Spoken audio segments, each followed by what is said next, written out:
Halo, kembali lagi di channel Rahasia Sukses. Pada kali ini kita akan membahas sebuah saham konsumer yang produknya pasti kita sudah tahu, yaitu saham Indofood. Indofood Sukses Makmur atau INDF. Jadi ini adalah parent company-nya ya, bukan si CBP yang benar-benar perusahaan yang memproduksi Indofood. Nah, jadi kan ini udah sempat dilihat loh, dilirik-lirik lagi gitu ya si saham Indofood ini. Jadi kapan sih menarik untuk dibelinya gitu ya?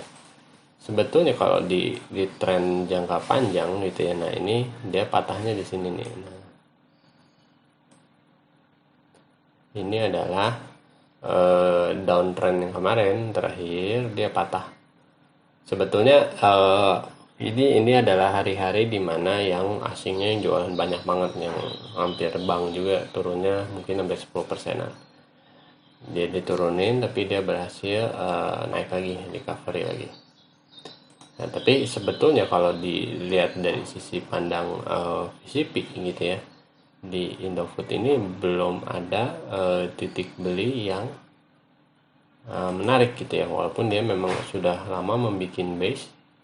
Tuh, bahkan di sini ada double bottom, 4 bottom, 5 bottom. Jadi ini adalah support kuat banget sebetulnya ya untuk saham Indofood ini.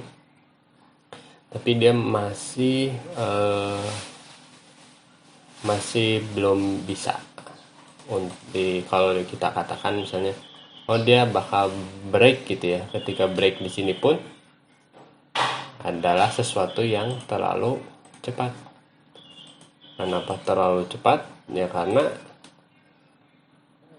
kalau misalnya dia ini seperti ini terus nih ya, masih banyak bottom fisher yang nyangkut-nyangkut nih. Kalau perusahaan seperti ini lama konsolidasi, Indofood terkenal, pasti banyak yang nyangkut-nyangkut. Memang diharapkan dia bakal mantul dulu lah setidaknya, walaupun ini adalah garis resistennya. Saya masih, kalau seperti ini tuh masih belum kelihatan gitu ya resistennya di mana.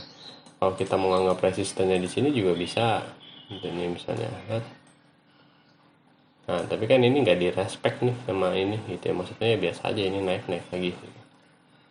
Terus dia turun lagi, jadi resistennya masih belum kelihatan gitu. Ketika masih belum kelihatan, kita masih belum punya nih titik beli yang bagus, kecuali misalnya kalau mau invest jangka panjang terus percaya fundamentalnya bagus banget, ya itu sih beda cerita gitu ya.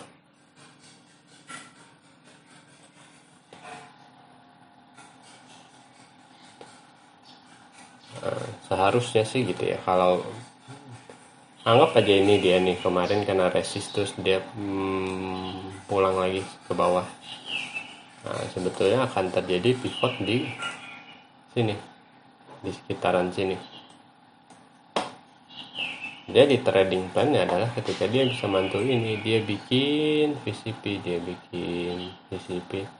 dia break. Nah, ini bisa dikonfirmasi kalau dia memasuki uptrend, dan ini pun kan masih belum kelihatan. MA 50 masih berada di bawah MA 150 dan 200, jadi belum terkonfirmasi. Ini berada di saham uptrend. Jadi kalau memang secara rules yang harus kita ikutin gitu ya, jadi kita harus disiplin mengikuti rules, dimana kalau memang masih belum terlewati nih si MA 50 berada di MA 150 dan MA 200, MA 150 berada di atas MA 200, dan ini belum terpenuhi si syarat utama ini gitu. Jadi kita masih wait and see dulu, tungguin gitu ya, dia ada resisten, dia bikin base, dia break, itu adalah titik beli yang benar gitu ya. Jadi kita masih akan melihat lagi nih gitu ya si aksi-aksi Indofood ini di kemudian hari gitu. Jadi nunggu dulu, sabar, karena setelah ini lihat nih, resist lagi, lihat aja ke kiri, resisten lagi. Banyak perjalanan resisten yang harus dihadapi gitu ya. Jadi sabar dulu, jangan terlalu ini, soalnya ini kayak sekarang nih misalnya gitu. Posisinya ini sama seperti di sini. Anggap ya, habis turun terus dia naik, terus dia ada resisten. Ternyata nggak di break nih resistennya. malah diturunin lagi terus sideways, nggak kerasa udah setahun ya, duit setahun nggak kemana-mana gitu. Makanya angka baiknya kalau nunggu breaknya tuh major break, udah bener-bener berada di posisi uptrend, barulah kita mencoba untuk beli ya. Nah kalau untuk fundamentalnya kelihatan banget nih, udah bagus banget. Secara year on year naik 36% menjadi 2,36 triliun nih. CBP pun sama naik 12%.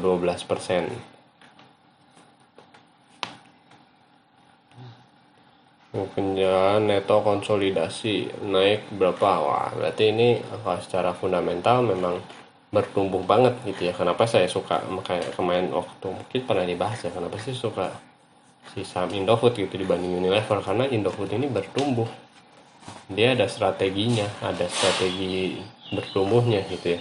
Kadang kita memperhatikan Indofood ya di Indonesia aja gitu, tapi kan mereka udah main ekspor, terus mereka udah main akuisisi perusahaan mie instan di Timur Tengah juga gitu. Nah kayak kayak gitu ya, akhirnya tentunya bisa meningkatkan omset dan pertumbuhan.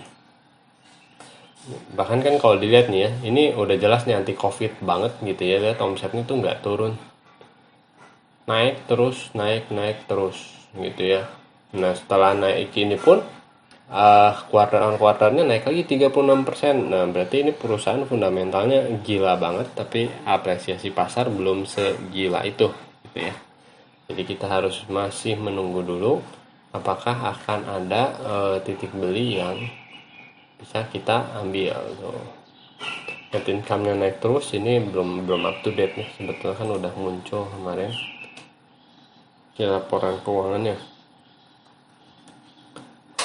Kita lihat cash flow-nya pun positif gitu. Jadi waduh, ini udah, kalau kalian saham fundamentalis gitu ya, kalau ngitung value dulu juga saya pernah ngitung value dari si Indofood ini gitu ya, benar-benar under value gitu, tapi masih tidak diapresiasi pasar, karena kalau misalnya ketika investasi dan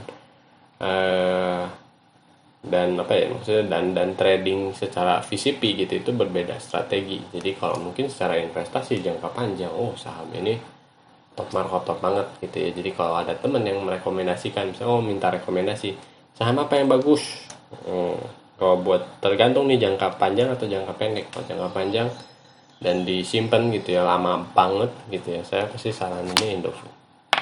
Seperti itu. Oke, sampai di sini dulu video ini. Jangan lupa like atau komen jika ada yang kalian tanyakan, share dan diskusikan dengan teman kalian, dan yang terpenting tekan tombol subscribe. Sampai bertemu di video selanjutnya. Terima kasih.